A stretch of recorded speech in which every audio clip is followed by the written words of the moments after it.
Profe, creo que tiene apagado el micro.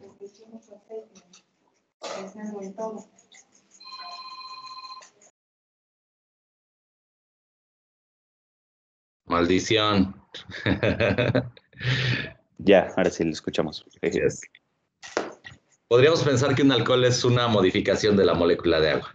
De igual forma tenemos aquí dos parcitos libres, tenemos dos sustituyentes. La única diferencia con la molécula de agua es que yo tengo un grupo alifático o bien tengo un grupo arilo. Eso le da ciertas propiedades a los alcoholes. Pero bueno, en todo caso podemos clasificar la reactividad en dos tipos. Aquella en la que rompemos este enlace, el enlace carbono-oxígeno, o bien en la cual el alcohol se comporta como un ácido. Eso ocurriría si rompiéramos este enlace. Como el oxígeno es más electronegativo que el hidrógeno, sería quien se queda con los electrones y produce al protón ácido. Ajá. Entonces, la primera reactividad que vamos a ver es la ruptura del enlace carbono-oxígeno. ¿Quién se quedaría con los electrones ahí? También sería una ruptura heterolítica.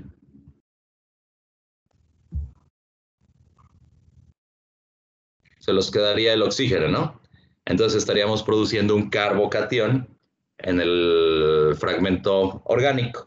Bueno, la primera reacción, ya todas estas reacciones las conocen, las hemos visto con otros grupos funcionales, pero vamos a ver qué ocurre con un halogenuro de hidrógeno. Tengo al alcohol, lo pongo en presencia de un HX. Ese sería el caso de la reacción inversa a la sustitución nucleofílica. En general, la reacción se desplaza hacia el lado de los reactivos. El secreto para que se desplace hacia el lado de los productos es que yo ponga al halogenuro de hidrógeno en una elevada concentración. Entonces, en este caso, voy a poner que este está muy concentrado. Ahora, ¿cuáles son las condiciones de esta reacción? Voy a ponerles la velocidad con respecto del halogenuro de hidrógeno. Va a reaccionar mejor el mejor nucleófilo. El mejor nucleófilo es el yodo, el ion yoduro. Entonces este reacciona más rápido que el anión bromuro y este reacciona más rápido que el cloruro. El fluoruro prácticamente no reacciona. Ahora, la velocidad, pero con respecto a el alcohol, sería la siguiente. El bencilo y el arilo, el bencilo y el alilo, perdón, reaccionan más rápido que el terciario reacciona más rápido que el secundario y este que el primario. Esto nos da la idea de que la reacción tiende a ser SN1, o sea, está gobernada por la estabilidad del carbocatión. A lo mejor no les había presentado a este carbocatión bencilo, es esto. Y el carbocatión alilo es este otro. Son más rápidos para reaccionar porque tienen resonancia. O sea, aquí yo puedo deslocalizar esta carga positiva entre todo el anillo y aquí puedo deslocalizar esta carga positiva entre los tres átomos de carbono, de tal modo que el alilo en realidad sería una estructura de este estilo. Las estructuras resonantes son todavía más estables que las estructuras de carbonos terciarios. Entonces, por eso es que bencilo y alilo le ganan en reactividad a los carbocationes terciarios, ¿va? Como hay carbocationes implicados, R puede transponerse.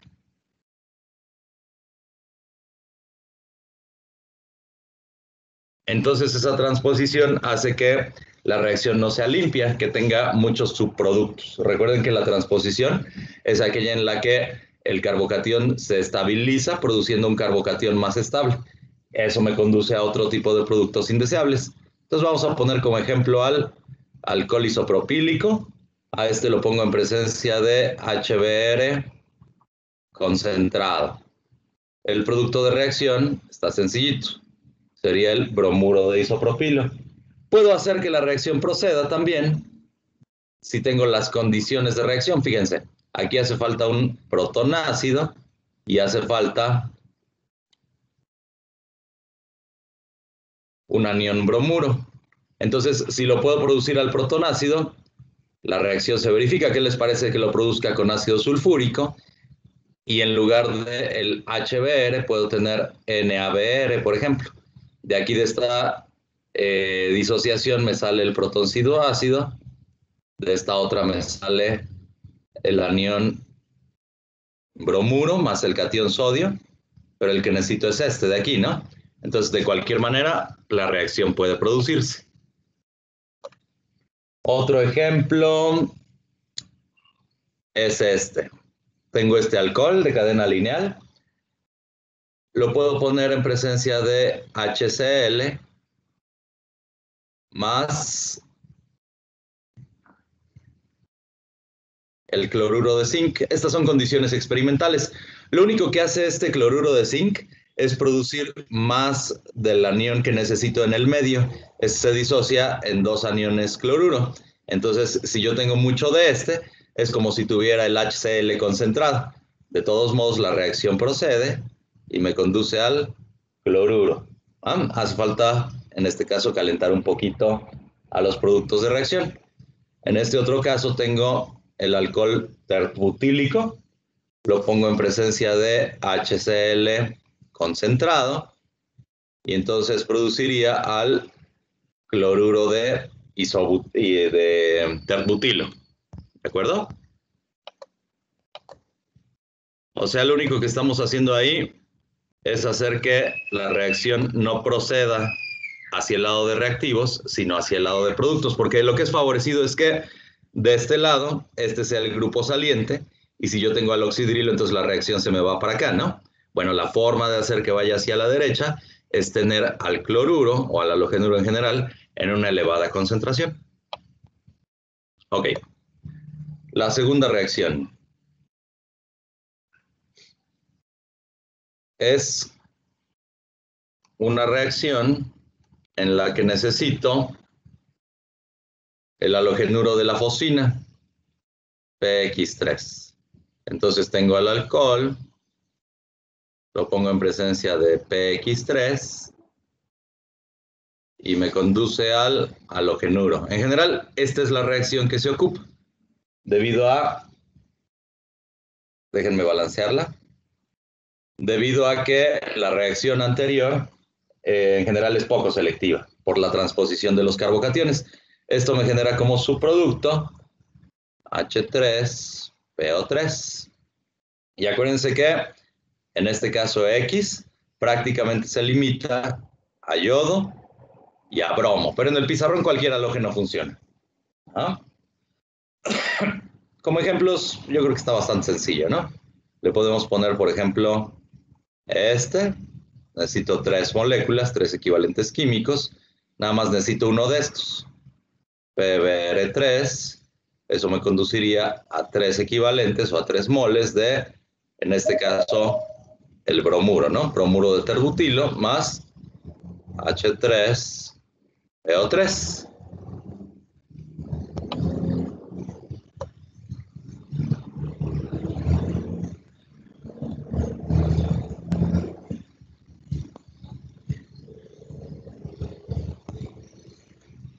Ok, la tercera reacción es la deshidratación. Esta la vimos como una metodología para producir alquenos.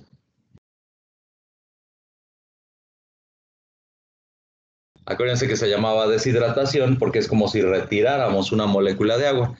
Entonces tengo un alcohol, lo voy a representar de esta forma. Hace falta un hidrogenito que esté pegado al carbono adyacente, al carbono que tiene el grupo funcional. Para eso hace falta un ácido fuerte. En general, las condiciones de reacción para la deshidratación son ácido sulfúrico y calentamiento. Entonces, eso me produciría al alqueno más agua. Por eso se llama deshidratación.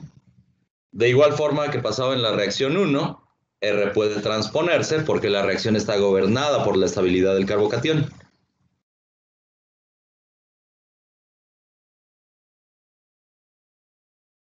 Y la reactividad con respecto del alcohol es que, de igual forma, el bencilo y el alilo reaccionan más rápido que el carbocatión terciario, que el secundario, y el más tonto es el primario. Déjenme ponerles algún ejemplito. A ver, por ejemplo, este alcohol que se llama butanol.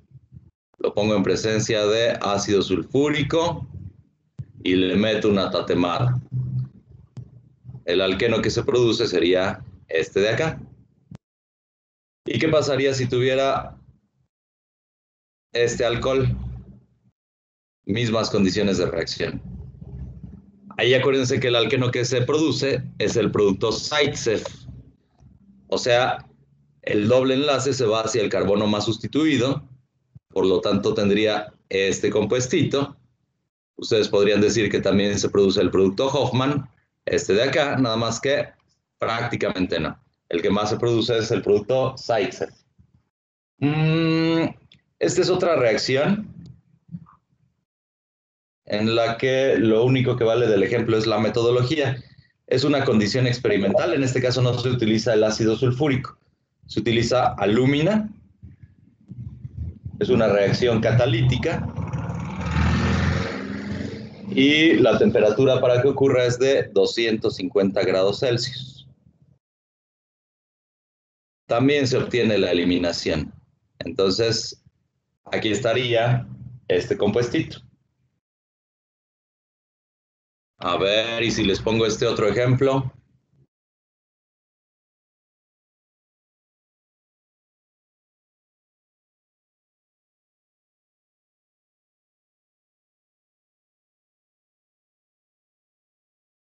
¿Qué se obtendrá?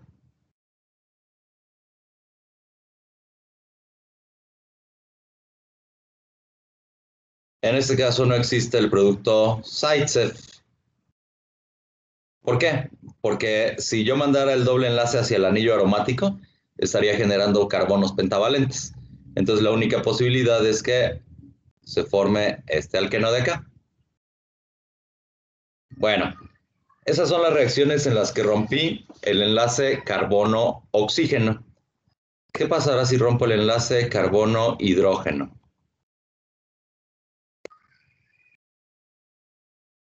No, más bien el enlace oxígeno-hidrógeno. El alcohol estaría comportándose como un ácido. Entonces, la cuarta reacción es la reacción como ácido.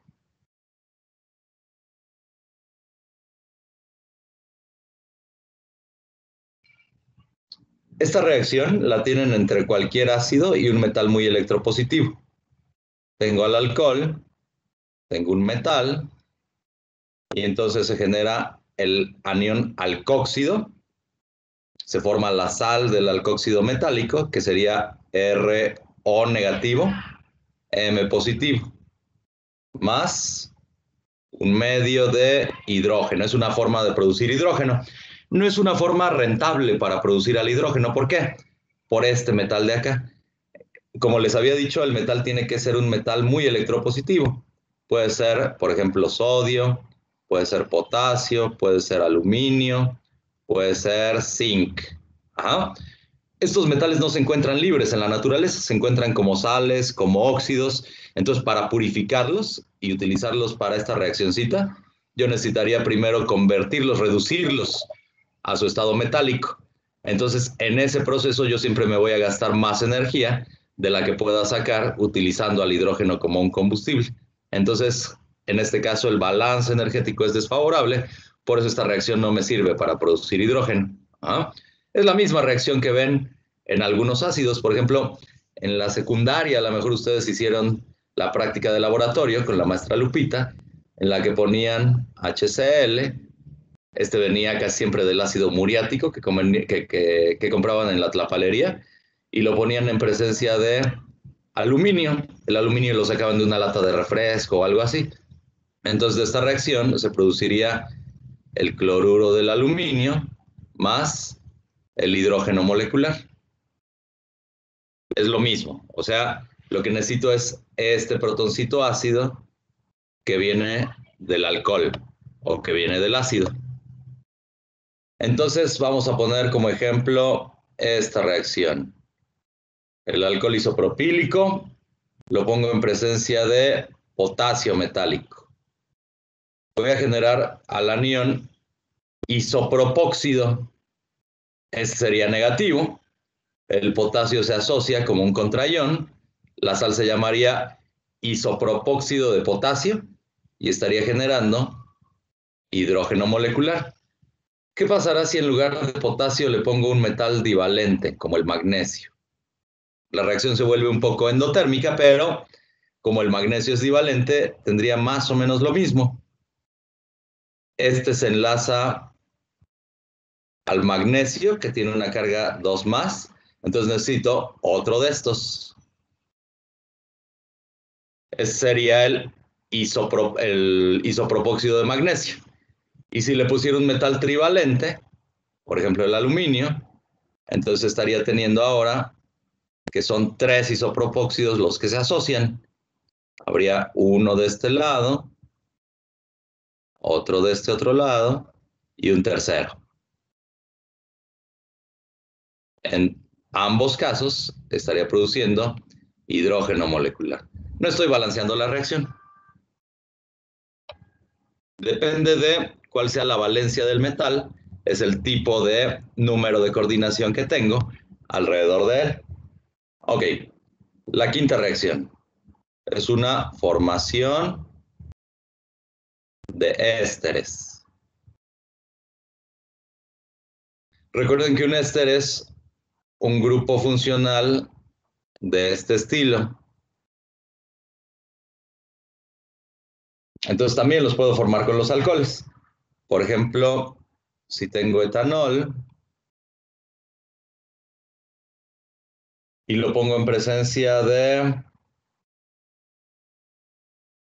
este compuestito,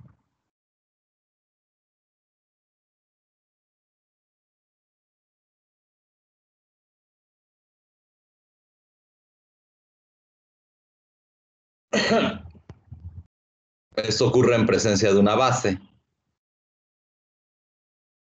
Entonces voy a tener como producto este compuestito. En este caso no es un éster lo que estoy produciendo, se llama sulfoéster. Entonces, pero es más o menos lo mismo. Aquí tendría el O, CH2, CH3. Esta es la parte que viene del alcohol. Vamos a poner el ejemplo sencillito del éster. Voy a utilizar otra vez al etanol, CH3, CH2OH. Lo pongo en presencia de un ácido carboxílico, como el vinagre, ¿no? Ácido acético. En este caso, la reacción ocurre en un medio ácido. Y entonces tendría ¿Etanoato de etilo? Ahorita vamos a eso. Sí. Lo que pasa es que no les he dicho cómo se llaman cómo se nombran los ésteres.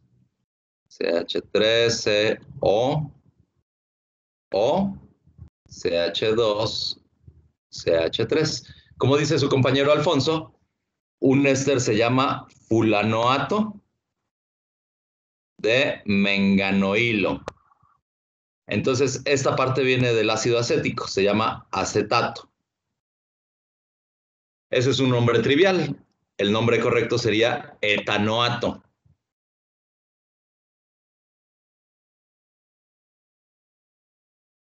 ¿De qué? De menganoilo, ¿no? Esta parte viene del alcohol. Entonces, en este caso sería acetato de etilo. Y podemos utilizar incluso la nomenclatura etanoato de etanoilo. Las dos son correctas, tanto etilo como etanoilo. ¿Ah? Ok. La sexta reacción es una oxidación. Recuerden que en la química orgánica, oxidación significa quitar hidrógenos. Entonces, si yo tengo un alcohol primario, lo voy a representar de esta manera, RCH2OH. Puedo hacerle dos clases de oxidaciones. Una en la cual utilizo un compuesto que se llama clorocromato de piridinio. La fórmula molecular es C5H5N CrO3Cl. De esa manera se utiliza el clorocromato de piridinio como un oxidante suave. Me conduce a un aldehído. Déjenme ponerles nada más el nombre. Es clorocromato de piridinio. La fórmula estructural es esta. Tengo una piridina que está pegada al átomo de cromo. Este está pegado a 3 átomos de oxígeno. Y toda esta parte es un fragmento catiónico. El cloro nada más se encuentra ahí como un contraión. Es un oxidante suave, les digo, convierte al alcohol primario en un aldehído. Si yo me paso de tueste con un oxidante más fuerte, por ejemplo el permanganato de potasio, KMnO4, o bien el dicromato de potasio también es un oxidante fuerte, K2R2O7. Entonces ya no llego al aldehído, sino que llego hasta el ácido carboxílico.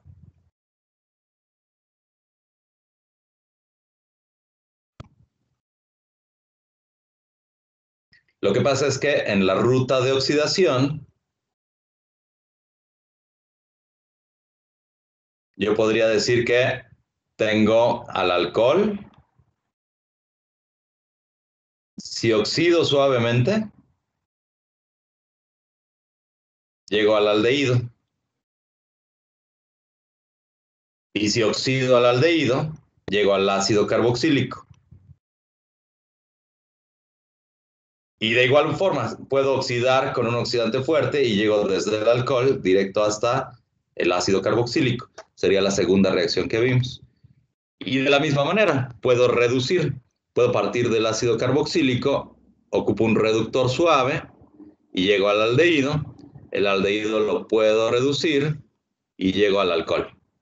O bien, puedo utilizar un reductor fuerte y llego desde el ácido carboxílico directamente hasta el alcohol. Ese fue el caso de un carbono primario, de un alcohol primario. Veamos el caso de un carbono secundario. Aquí ya no existe la posibilidad de formar un aldehído, porque el aldehído siempre es un grupo terminal. Entonces, el alcohol secundario lo voy a representar de esta manera.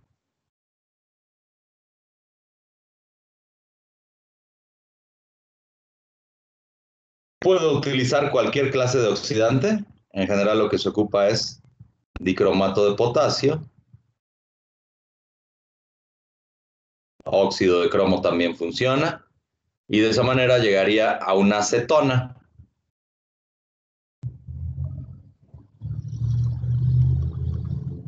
Si es alcohol secundario, no puedo llegar al aldehído. Directo, tampoco puedo llegar a ácido carboxílico. Solo puedo llegar a una acetona, que es un grupo funcional intermedio en la cadena. Ahora, si tengo un alcohol terciario,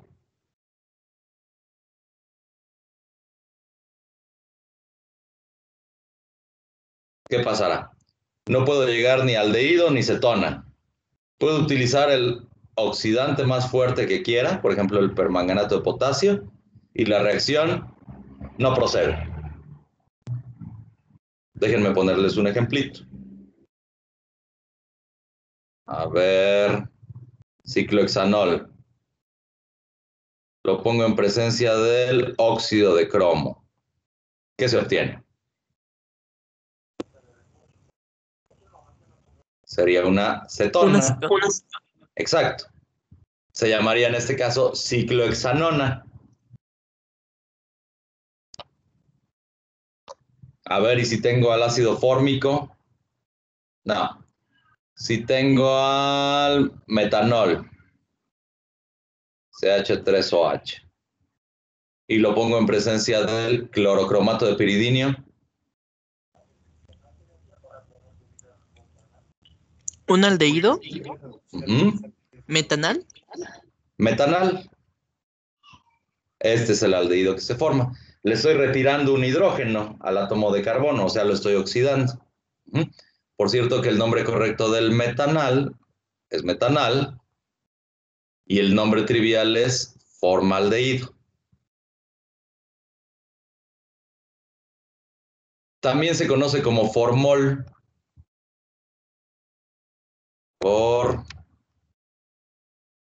Formol es el que se utiliza para conservar a los cadáveres en los anfiteatros. Ok, hasta aquí con los alcoholes. Vamos a pasarnos a los éteres y epóxidos.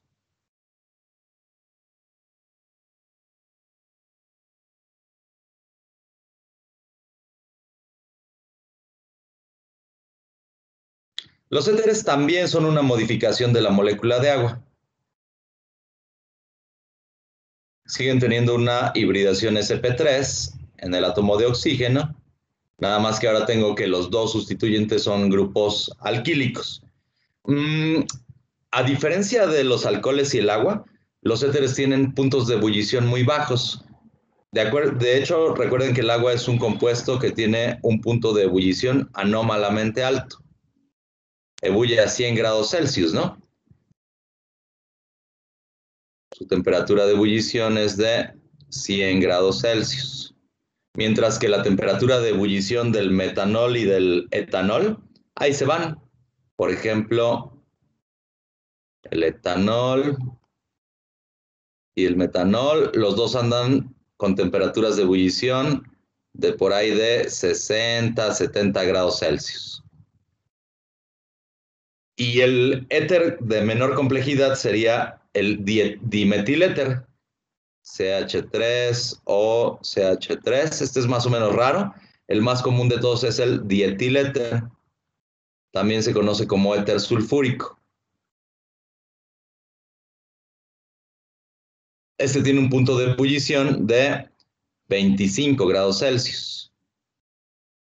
¿Por qué será que tienen un punto de ebullición tan chiquito los éteres si tienen un peso molecular mayor que el de los alcoholes o del agua? Estamos comparando grupos funcionales o grupos alquilo que se parecen, ¿no? Pero para los mismos grupos alquilo, el punto de ebullición es muchísimo, muy bajo. Bueno, lo que pasa es que el agua se puede asociar en la fase líquida mediante el enlace de hidrógeno. Recuerden que aquí yo tengo un delta más, aquí un delta menos, y en la molécula adyacente yo tendría que el oxígeno se orienta con sus parcitos de electrones hacia ese hidrógeno, y de esa manera se asocia el agua en el estado líquido. En los alcoholes también tendría la oportunidad de que ocurriera esa asociación. O sea, sigo teniendo aquí un hidrógeno que es parcialmente positivo. Ese se orientaría hacia los oxígenos de los otros, de las otras moléculas del alcohol. Entonces el puente de hidrógeno es lo que incrementa dramáticamente el punto de ebullición. En los éteres, fíjense que no tengo ningún hidrógeno que esté pegado a oxígeno. Entonces ellos, a pesar de que son compuestos ligeramente polares, no se pueden organizar mediante interacciones de enlace de hidrógeno, solo se pueden relacionar mediante interacciones dipolo-dipolo, que tienen una energía menor, por lo tanto el punto de ebullición de los éteres va a ser más bajito. Ahora, prácticamente no hay reacciones de los éteres. Los éteres en general se utilizan como disolventes. No hay reacciones porque es muy difícil romper este enlace oxígeno-carbono. Entonces prácticamente los éteres son inertes químicamente. Eso les da la ventaja de que pueden utilizarse como disolventes, como medio de reacción. Ahora, hace un momentito les dije que son capaces de organizarse mediante interacciones dipolo-dipolo. Eso es porque los éteres podríamos decir que son polares, ¿no? O sea, al igual que la molécula de agua, tienen una resultante de momento dipolar en la dirección de los pares libres del oxígeno. Entonces acá van a tener un delta menos y de este lado van a tener un delta más, de igual forma que ocurre en la molécula de agua. Pero, ¿cuál es el efecto de estos sustituyentes? Vamos a pensar que el éter tenga dos sustituyentes muy voluminosos. El ángulo tendría que ser próximo a los 109.5 grados de la molécula tetraédrica para la hibridación sp3 del átomo de oxígeno. Pero estos sustituyentes están tratando de repelerse entre sí. Entonces aquí tengo un factor de impedimento estérico. El ángulo de enlace va a intentar abrirse más allá de los 109.5 grados. O sea, la molécula va a tender a dejar de ser tetraédrica y convertirse en una molécula lineal. ¿Y cuál será el dipolo una vez que la molécula es lineal? Es cada vez más torpe, ¿no? O sea, cada vez que se abre más este ángulo de enlace, el dipolo disminuye, entonces el éter se va volviendo cada vez menos polar. Sin embargo, tienen la suficiente polaridad como para poder disolver cosas polares. Por ejemplo, las sales, cloruro de sodio, puede ser parcialmente soluble en el éter. Y eso hace que en los éteres yo pueda hacer reacciones que involucran la existencia de iones y además la existencia de compuestos polares. Entonces, esa es la ventaja que tienen los éteres como disolventes. Sirven para disolver tanto cosas polares como cosas no polares. Ok, ¿cómo se preparan? La reacción más común se llama síntesis de Williamson.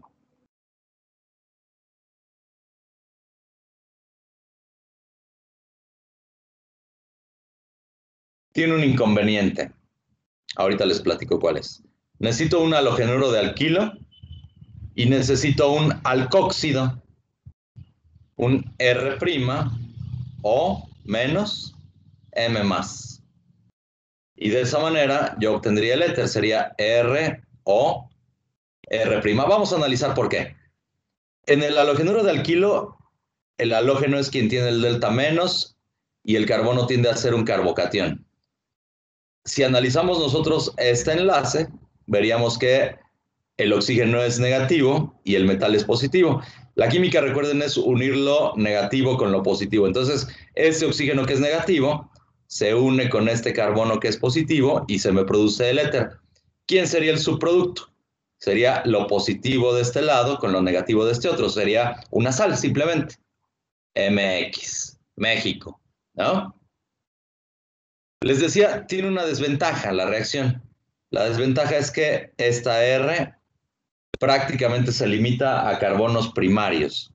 Entonces, reactividad con respecto de Rx, el primario reacciona más rápido que el secundario y este que el terciario. Eso quiere decir que la reacción tiende a ser SN2. Vamos a ver un ejemplo. Se me ocurre CH3, CH2OH, etanol. Lo pongo en presencia de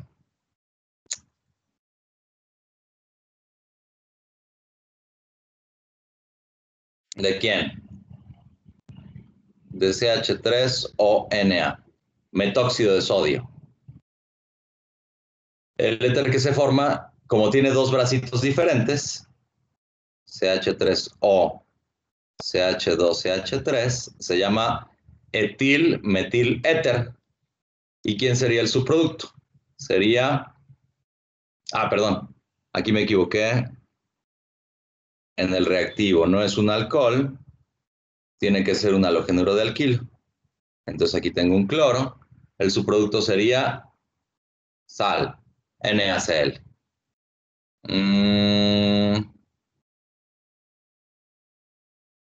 A ver este otro. Oh, qué caray. Cloruro de terbutilo. Lo pongo en presencia de este mismo. Metóxido de sodio. ¿Qué se formaría?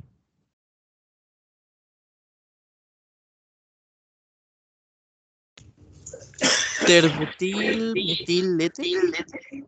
Pero ¿cuál era la condición? La condición es que el carbono no estuviera tan sustituido, ¿no? Para que pueda ocurrir la SN2.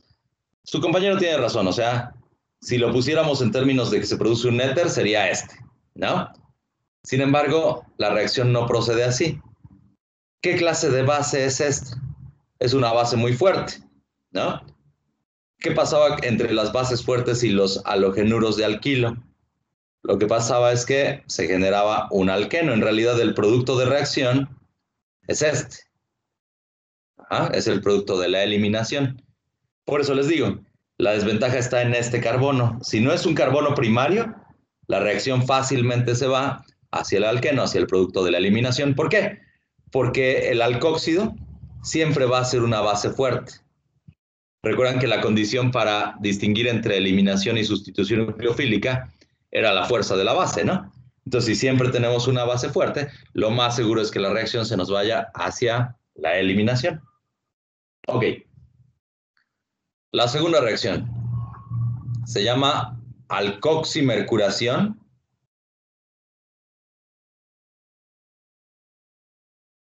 desmercuración. Seguramente se les hace parecida a la oximercuración desmercuración. Pues sí, es muy parecida.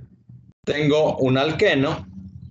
Vamos a repasar la oximercuración desmercuración. Era aquella en la que tenía un alqueno, tenía agüita de coco y tenía acetato de mercurio como precursor. Esa reacción primero me conducía a un intermediario que era organometálico y aquí se metía el oxidrilo. Y ya de ahí reducía con borohidruro de sodio y llegaba al alcohol, era un alcohol Markovnikov.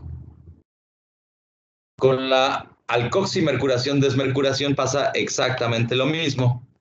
Esta sería la oximercuración.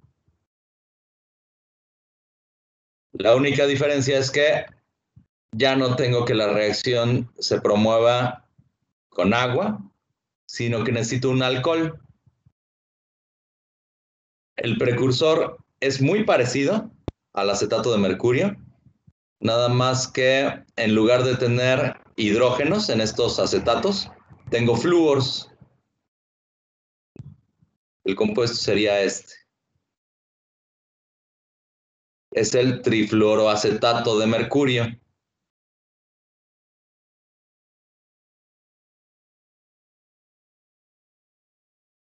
¿Cuál será el efecto del flúor?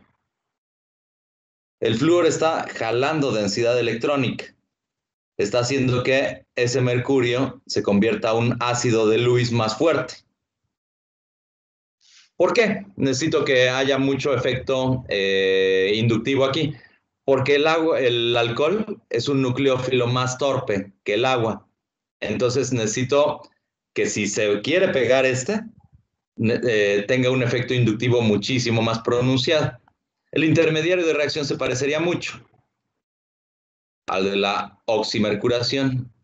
La única diferencia es que en lugar de que se pegue un oxidrilo, que vendría en este caso del agua, ahorita se pegaría un OR, que vendría de el alcohol. El intermediario, en cuanto al mercurio se parece, se suelta un trifluoroacetato y me queda el otro. Ya que lo tengo, reduzco otra vez con el borohidruro de sodio y llego al éter. También sería un producto Markovnikov.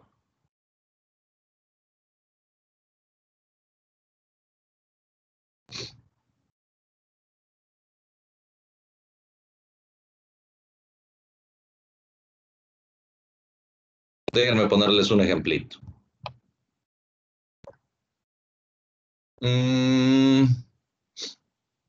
A ver, tengo este alqueno. Lo pongo en presencia de este alcohol. Y el precursor es el trifluoroacetato de mercurio. Lo voy a representar así. Hg o OCCF3 dos veces. El producto sería Markovnikov. Entonces tengo aquí mi plantilla de átomos de carbono. En este carbono, que es el más sustituido, se va a pegar este grupo que viene del alcohol. Entonces aquí tendría el oxígeno y ahí está el terbutilo. Se llamaría terbutil isopropil éter. ¿Va? Aquí ya le estoy poniendo los dos pasos de reacción. En el segundo tengo la reducción con el borohidruro de sodio. ¿De acuerdo? Ok. Eso fue en cuanto a los éteres. Les digo, no vamos a ver reactividad porque prácticamente no la tienen. Vamos a pasarnos mejor a la preparación de epóxidos. ¿Qué es un epóxido? Ya lo habíamos visto. Es un anillo de 3 miembros de este estilo. Son compuestos altamente reactivos. ¿Por qué? Porque estos dos carbonos de acá tienen hibridación sp3 con un ángulo de enlace muy tensionado. Es próximo a los 60 grados, cuando tendría que ser de 109.5 grados. Entonces, los epóxidos fácilmente reaccionan. Se abre cualquiera de estos dos enlaces, carbono-hidrógeno, y me producen alguna otra cosa. Ajá. Entonces, ¿cómo los podemos obtener? Los podemos obtener a partir de alohidrinas.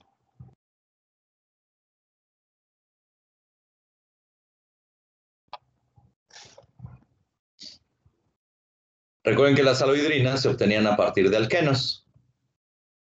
Eran un producto Markovnikov con respecto del oxidrilo. Hacía falta para obtener a la alohidrina el halógeno y agüita de coco, ¿no? Entonces de ahí yo tenía este compuestito. X o H. Ya que tengo la alohidrina, solo hace falta poner una base y de esa manera se obtiene el epóxido.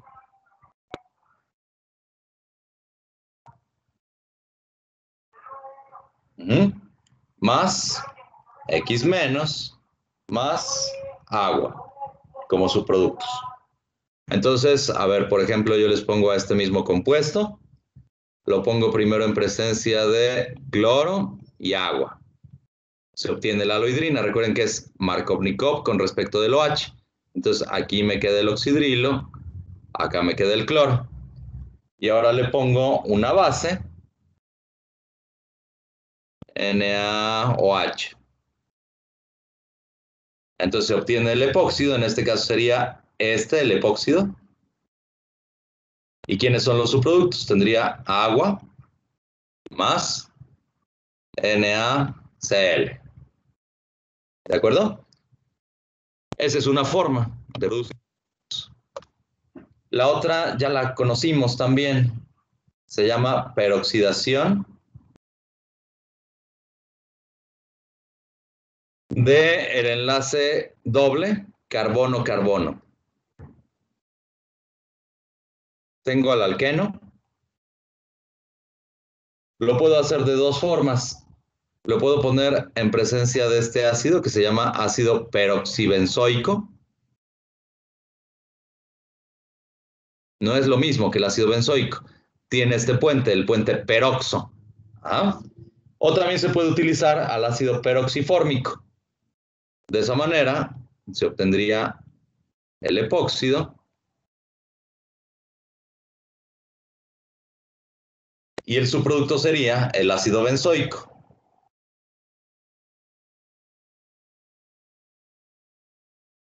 Ahí está. Entonces, a ver, por ejemplo,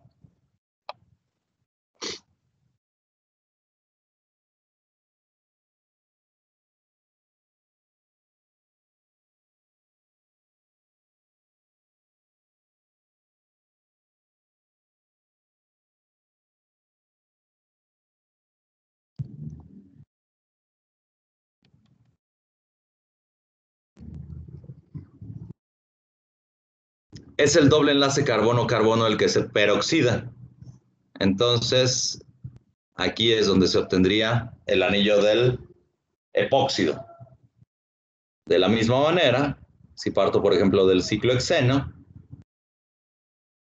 mismas condiciones de reacción, ahí donde se encuentra el doble enlace pongo el epóxido. ¿Sale? Bueno, ¿para qué me sirven los epóxidos? Vamos a ver.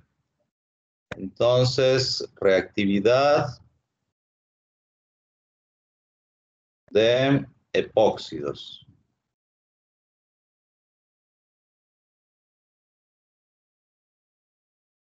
La primera reacción se llama escisión.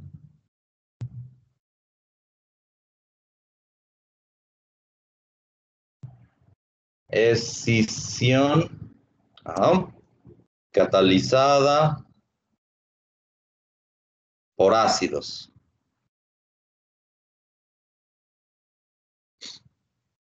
Tengo al epóxido.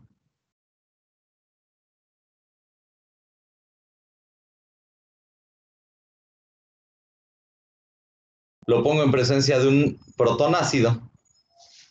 Es una reacción que es reversible.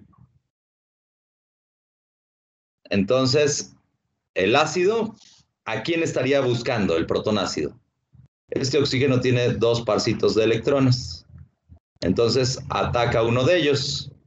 Lo primero que se obtendría sería esto, miren. Este oxígeno se protona. No le gusta porque un oxígeno con 3 valencias tiene una carga formal positiva. Entonces, se rompe uno de estos enlaces. De ahí se formaría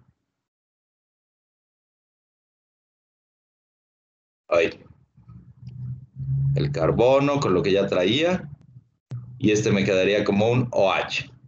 Nada más que al romperse este enlace el oxígeno se llevó los electrones, entonces la carga positiva se desplaza hacia este carbono. Tengo un carbocatión. Pero por ahí anda nadando el par ácido-base de esta cosa. Este andaba como un HZ.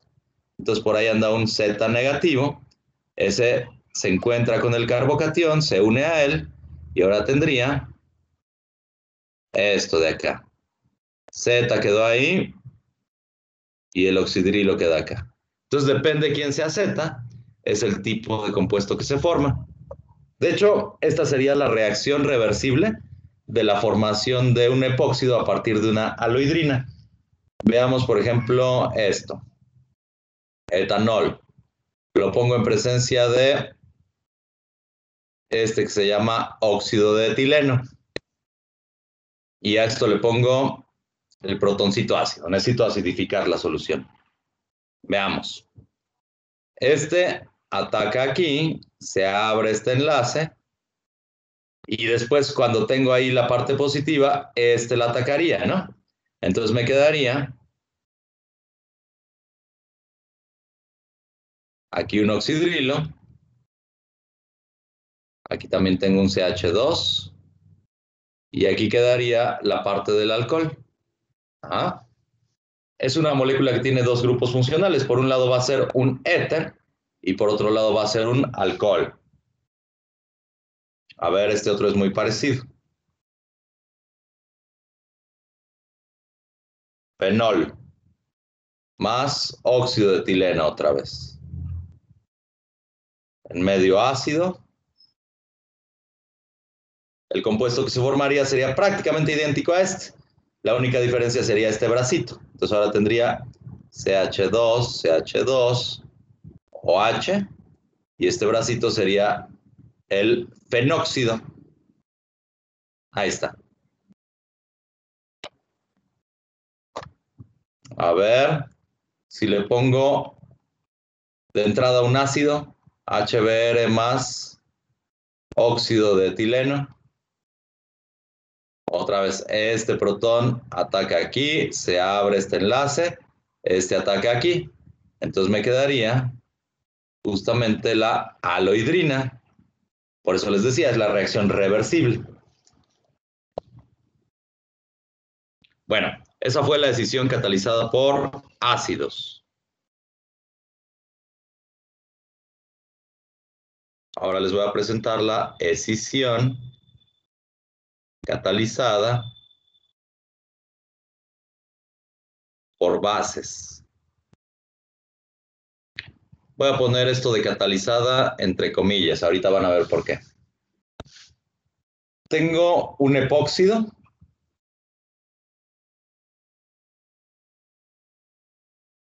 Y ahora lo voy a poner en presencia de una base. Recuerden que una base es cualquier cosa que tenga pares libres de electrones.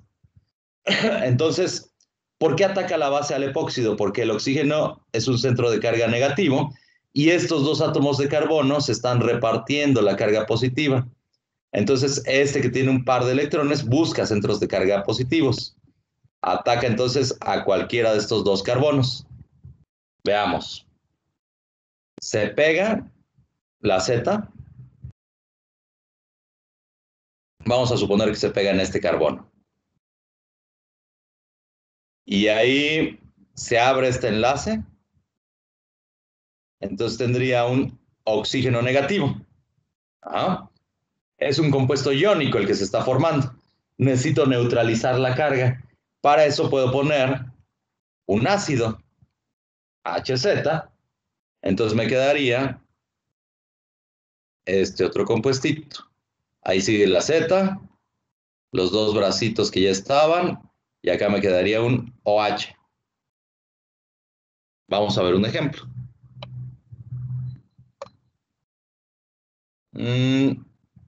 Voy a ponerle fenóxido de sodio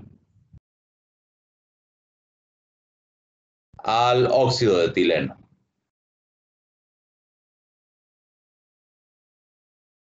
Fíjense, el fenóxido ataca a este carbono. Se abre el enlace con el oxígeno. Entonces tendría CH2O y el grupo fenilo. Luego de este lado tendría CH2 o menos. Entonces necesito neutralizar la carga. ¿Cómo le hago?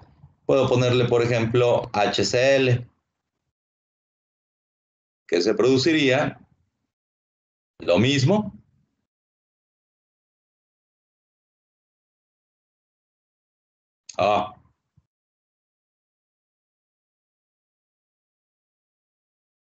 ¿Más quién? Más NaCl. ¿De dónde vino el sodio? Vino de aquí y el cloro viene de acá.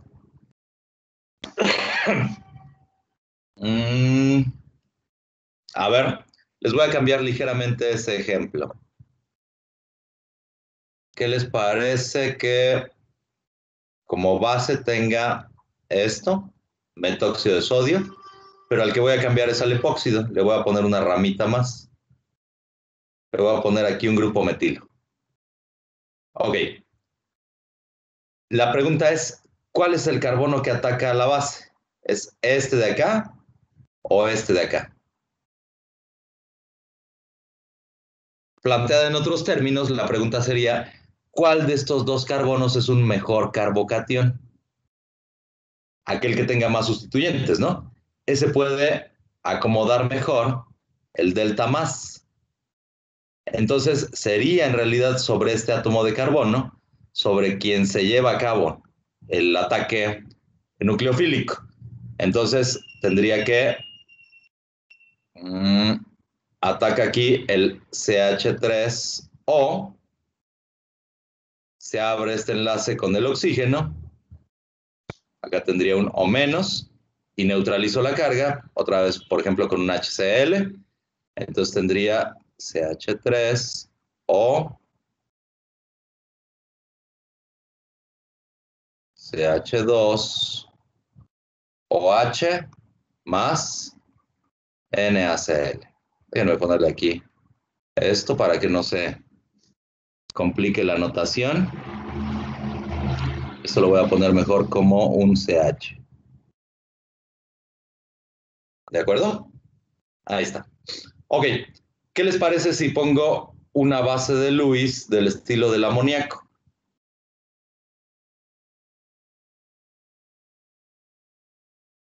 Este tiene un par libre, entonces también puede atacar, es una base de Lewis. Me quedaría algo así. Vamos a suponer que ataca al carbono de la izquierda. Me quedaría un NH3 más, porque el nitrógeno tiene 4 valencias. Y de este lado me quedaría un O menos. ¿Cómo le haré para neutralizar?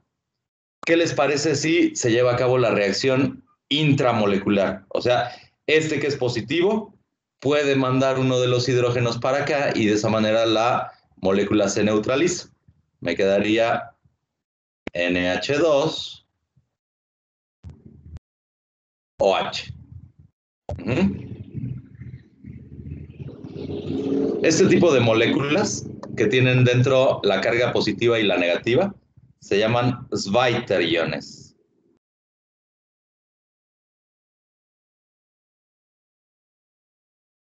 Es una palabra alemana. Zwei significa dos. Zweiter significa hermafrodita. En español se llama ion hermafrodita, o sea, tiene tanto a la parte positiva como a la parte negativa. En general son pocos los suiteriones, así muchas veces se les dice en español, suiteriones, que son estables. Muchas veces producen reacciones intramoleculares que me llevan a el compuesto que estoy poniendo hasta la derecha. ¿Ah? O hay veces que se pueden polimerizar.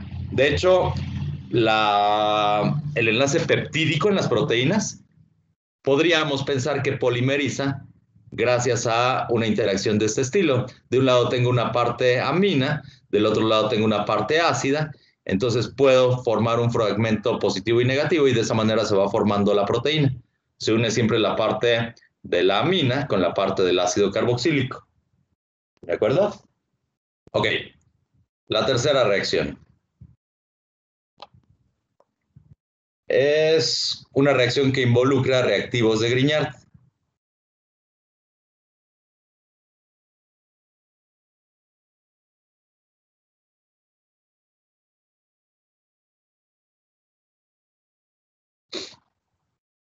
Tengo un reactivo de Grignard, por ejemplo, este que se llama bromuro de butil magnesio. Lo pongo en presencia con el epóxido. En presencia del epóxido, perdón. Pasaría lo mismo. Este carbono es un centro de carga negativo, porque el magnesio es positivo. Entonces, sería el que ataca uno de los dos carbonos. El enlace carbono-oxígeno se abre y tendría algo así. Ahí se pega el reactivo de Grignard. Acá me queda un O negativo, pero por ahí anda nadando el magnesio, entonces me quedaría MgPr. Déjenme quitarles esto. Es una sal. Hidrolizo. Y entonces me queda esto.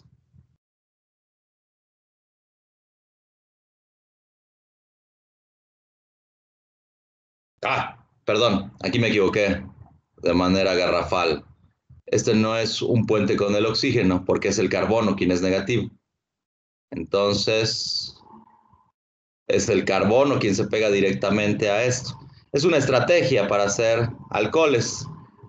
Si ya vieron el video de la clase pasada, justamente nos entretenemos un rato con esto del reactivo de Grignard, en la síntesis de Grignard para llevar a cabo la formación de alcoholes. Utilizar un epóxido es una manera de llegar a un alcohol de tipo primario.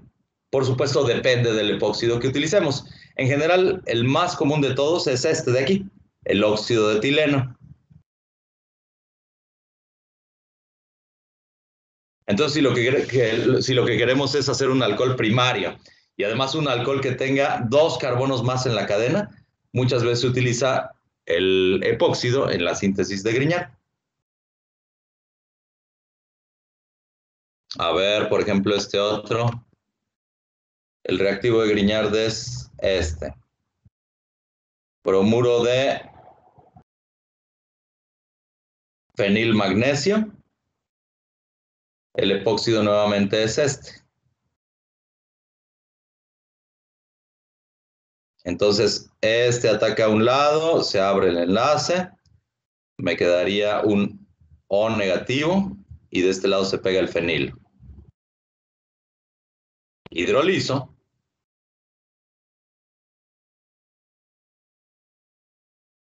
Y me quedaría este alcohol.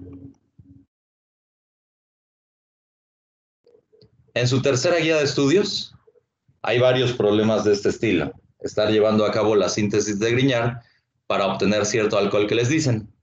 Entonces, si pueden, por favor, váyanle avanzando ahí. Bueno,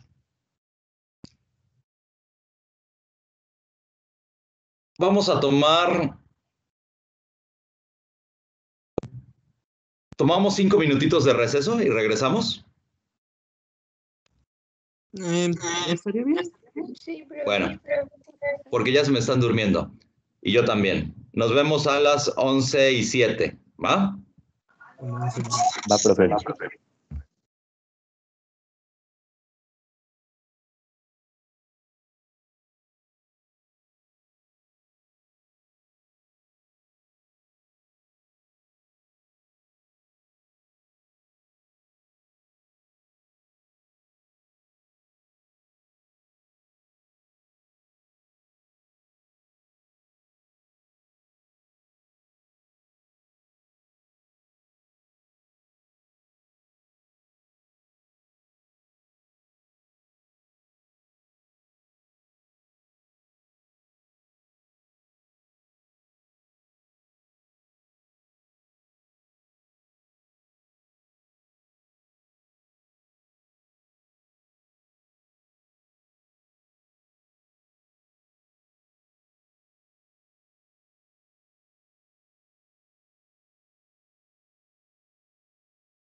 Ok, chicos.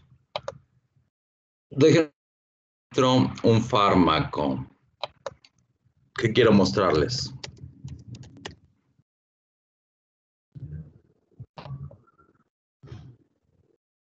Este de aquí.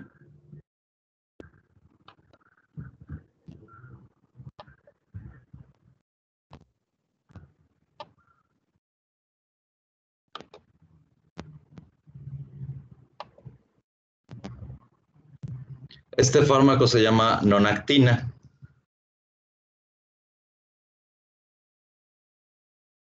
Fíjense que es un éter. Tiene varias veces la función éter en varios lugares. En realidad no es un éter, es un éster. Pero pasa lo mismo. Estos oxígenos que se encuentran acá tienen parcitos de electrones libres y entonces pueden alojar a un anfitrión. En particular, el anfitrión es el átomo de potasio. El diseño de este fármaco vino por parte del descubrimiento de un señor que se llamaba Pedersen. Ese Pedersen trabajaba en la empresa DuPont. Entonces, él quería hacer un polímero. Recuerden que DuPont se dedica a la fabricación de polímeros, pinturas y así. Entonces, él quería hacer un polímero utilizando la síntesis de Williamson. Quería unir varias veces a una molécula de éter para llegar a algo así.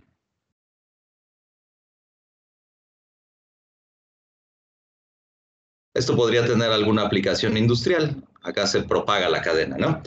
Sin embargo, ¿a qué llegó? El compuesto el compuesto que obtuvo dentro del matraz no tenía las características del polímero que él deseaba. Cualquier químico lo que hubiera hecho es tirar lo que había en el contenido del matraz y repetir la reacción cambiando las condiciones o algo. Pero él tenía tanta curiosidad que se dispuso a analizar qué era lo que en realidad había obtenido.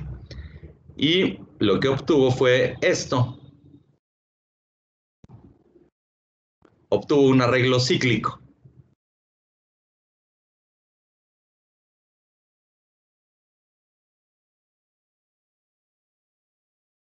A esto se le conoce como éter corona. En particular, este éter corona se conoce como 18 corona. Se utiliza la palabra en inglés. 6. 18 es el número de miembros que tiene la cadena. O sea, tiene 1, 2, 3, 4, 5, etcétera, hasta llegar a 18 posiciones. 6 de las cuales son heteroátomos, o sea, son 6 átomos de oxígeno. Hetero significa diferente, ¿no? Entonces, en el hidrocarburo tengo 6 átomos diferentes de carbono, por eso se llama 18 corona 6. Bueno, este descubrimiento le valió a Pedersen el Premio Nobel de Química. Esto ocurrió en los años 90, porque esto tiene muchísima utilidad como un transportador de fase. Veamos, todo el ambiente exterior del éter corona, ¿qué tipo de molécula es? ¿Es una molécula polar o no polar? Finalmente son nada más grupos carbono CH2, son metilenos. Pero todo el interior de la molécula, ¿qué característica tiene? ¿Es polar o no polar? Es polar, ¿no? Tengo pares libres de electrones orientados hacia el interior de la molécula. Entonces, si yo pongo aquí un catión potasio, todos estos oxígenos le van a ofrecer sus pares libres de electrones y lo van a estabilizar mediante interacciones ion-dipolo. Ajá. Entonces, este éter corona me sirve como un transportador de fase. Si yo lo que quiero es disolver un compuesto iónico, lo que tengo que utilizar es un éter corona. O sea, por ejemplo, cloruro de potasio es un compuesto muy iónico. No se podría disolver en un medio no polar. La forma de hacerlo es meterlo dentro de la cavidad del éter corona. Ahora, solo el potasio me produce al éter 18 corona 6. O sea, ¿cuál sería la síntesis de Williamson? Tendría que tener algo por el estilo de esto. Por ejemplo, un OK, otro OK, más un dicloruro de el etilo, ¿no? Entonces, de esa manera, se empezaría a producir la síntesis de Williamson, me quedaría justamente este éter corona. Si yo utilizara en lugar de OK o Na,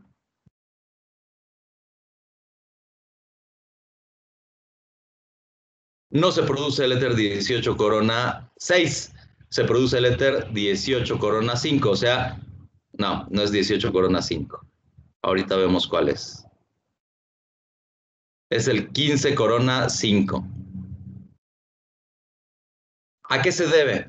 Se debe a un efecto que se llama efecto plantilla. Si ustedes consultan en la tabla periódica cuál es el radio iónico del átomo de potasio, van a ver que tiene un valor de 2.66 angstroms. Y la cavidad que tiene este éter corona, el 18 corona 6, es justamente de 2.7 angstroms. O sea, el potasio encaja como anillo en el dedo, ¿no? Del éter corona. ¿Cuál es el radio iónico del sodio? Quién sabe, pero sabemos que es menor que el del potasio. Entonces, por eso es que al ser más chiquito ese catión sodio, encaja perfectamente en este otro éter, 15 corona 5. Efecto plantilla se llama eso. Si yo pusiera, por ejemplo, el catión litio, esperaría que el éter corona que se forma fuera todavía más pequeñito. Si pusiera un catión más grande que el potasio, por ejemplo, el cesio, el rubidio, esperaría que el éter corona que se forma fuera cada vez más grande. Entonces, eso se llama efecto plantilla. ¿Por qué se ganó el premio Nobel? O sea, ya vimos que hay novedades en cuanto a la síntesis. El hecho de que estos sean transportadores de fase hace que la química creciera para que se llevaran a cabo reacciones que hasta el momento no habían sido posibles, aquellas que requerían compuestos iónicos disueltos en fases polares. Eso no se había hecho. Entonces fue posible mediante el empleo de éteres corona. Pero además sirven para una área totalmente nueva de la química que se conoce como química supramolecular. Hay muchísima utilidad ahí. Vamos a pensar que pongo el éter 18 corona 6. Y en el medio de reacción voy a poner también un compuesto de este estilo. Una cadena que tenga el grupo ácido sulfónico. Es una cadena larga, lineal. Del otro lado también tiene el grupo ácido sulfónico. Si yo puedo hacer que este encaje acá, así como enhebrar una aguja en un hilo, vamos a ponerla de diferente color. O sea, aquí está la molécula que está pasando por ahí.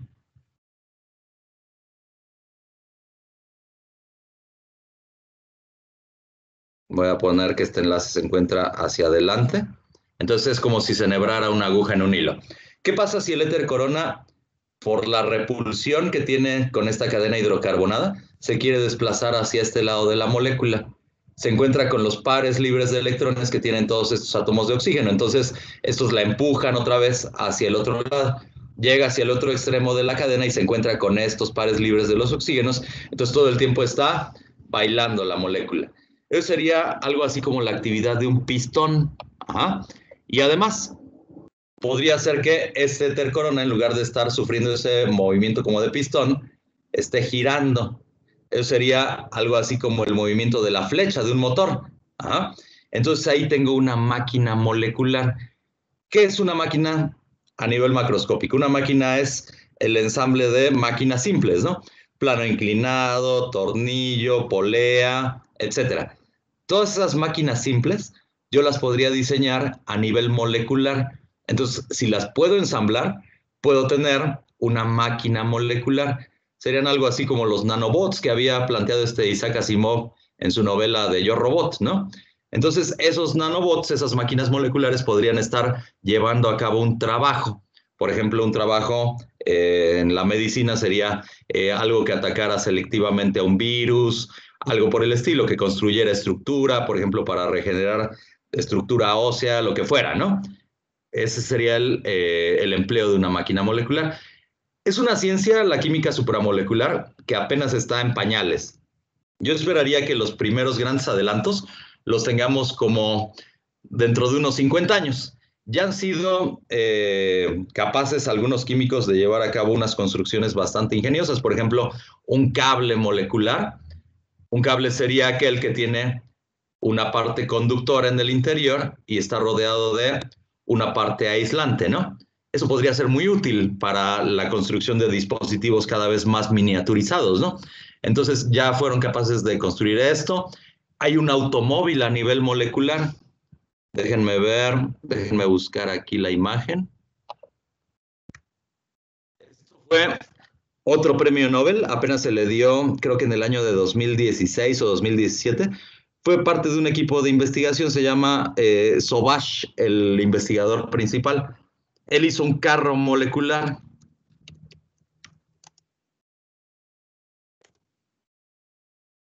Fíjense, la molécula es esta. Se ve así como pinchona, ¿no? Pero déjenme poner la imagen 3D. ¿Dónde está? Automolecular. Le voy a poner nada más automolecular. Aquí está, miren. Fíjense que tiene, no tiene ruedas redonditas, tiene ruedas que son fenilos. Y el grupo de investigación fue capaz de hacer que el auto fuera en una dirección privilegiada. ¿Cuál es el problema o cuál es lo que involucra el que vaya nada más en una sola dirección? Nosotros estamos tratando de luchar contra la segunda ley de la termodinámica. O sea, el proceso más probable es aquel que se lleva a cabo. Entonces, el proceso más probable sería aquel que lleva el automóvil en cualquiera de las dos direcciones, ¿no? Bueno, ellos, mediante la introducción de diversos grupos funcionales, son capaces de hacer que el auto se desplace en una sola dirección. Aquí ya no nada más importa la química. Por ejemplo, si yo le pongo una diferencia de potencial a la hoja de grafeno sobre la cual se está desplazando el automóvil, yo podría hacer que el auto nada más se desplazara en una de las dos direcciones. Pero les digo, todo esto está en pañales. Esto del auto molecular es más una curiosidad. A lo mejor tardamos en encontrarle alguna aplicación, pero vamos en la dirección correcta. Es una ciencia difícil, la química supramolecular, por lo que les digo acerca de que siempre vamos a tener en contra a la segunda ley de la termodinámica. O sea, el estar ante estructuras altamente ordenadas, como una máquina molecular, estaría contrapuesto en la segunda ley de la termodinámica. Tenemos que ingeniarnos formas de que eso ocurra. Una forma es emplear justamente este efecto plantilla. Esto es un enunciado en la química orgánica de algo más general, se llama efecto macrocíclico en la química inorgánica. Entonces, si nosotros aprovechamos ese tipo de efectos, podemos gobernar que las reacciones sean selectivas para estar generando las máquinas moleculares que deseamos. Ahora, ¿por qué les decía esto de la nonactina? Les decía, es una estructura muy parecida a la del éter corona. Bueno, justamente se utiliza como antibiótico porque lo que hace es secuestrar al catión potasio, es el que cabe aquí en este hueco, se convierte en un catión huésped de una molécula anfitriona. Entonces, si le secuestra el potasio a la célula bacteriana, eso hace que la célula ya no pueda llevar a cabo su función metabólica y muere. ¿Ah? Entonces, ahí tengo una actividad antibacteriana, una actividad antibiótica. Y se pueden utilizar para muchas otras cosas. Bueno, una utilidad que luego salió a la venta fue la de que los fármacos se convirtieran en fármacos activos a través de un periodo más prolongado de tiempo. Antes uno tenía que tomarse los antibióticos cada cierto número de horas, ¿no? Sin embargo, después salieron en el mercado, después de este descubrimiento, fármacos que podían ser de una sola dosis. Y eso se debe justamente a que yo tengo una molécula anfitriona. Yo puedo proponer corona a tener algo así, miren. Voy a poner que los bracitos son simplemente esto. Aquí está la estructura del éter corona. Pero le puedo poner una tercera dimensión, o sea, puedo poner otros átomos de oxígeno acá. Y entonces ahora la estructura sería algo así como una copa.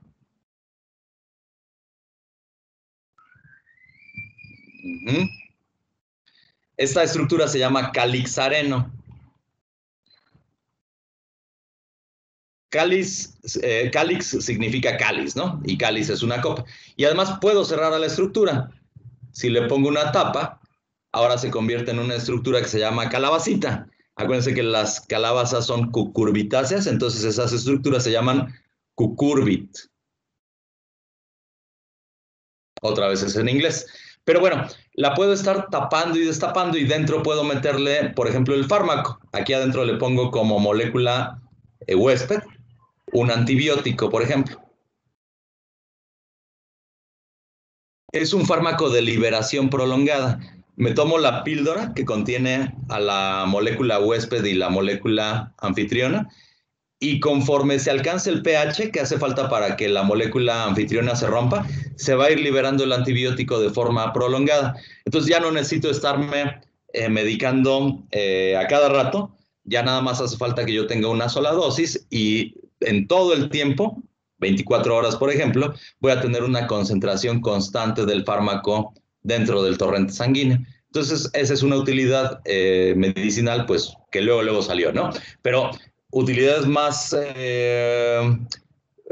pues digamos, más ingeniosas y todo lo demás, tiene que ver con esto que les digo, con el advenimiento de la química supramolecular como una ciencia. Les digo, todavía estamos en pañales, pero pues vamos en la dirección correcta. ¿Sale? Si alguno de ustedes tiene curiosidad, busquen química supramolecular en Wikipedia y pongan estructuras, o busquen también estructuras de cosas que han sido llevadas a cabo ya a nivel molecular.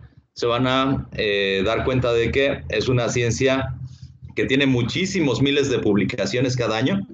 O sea, muchos grupos de investigación a lo largo del mundo están tratando de lograr nuevos adelantos en esta cosa porque tiene un potencial muchísimo, muy alto a nivel tecnológico. ¿Sale?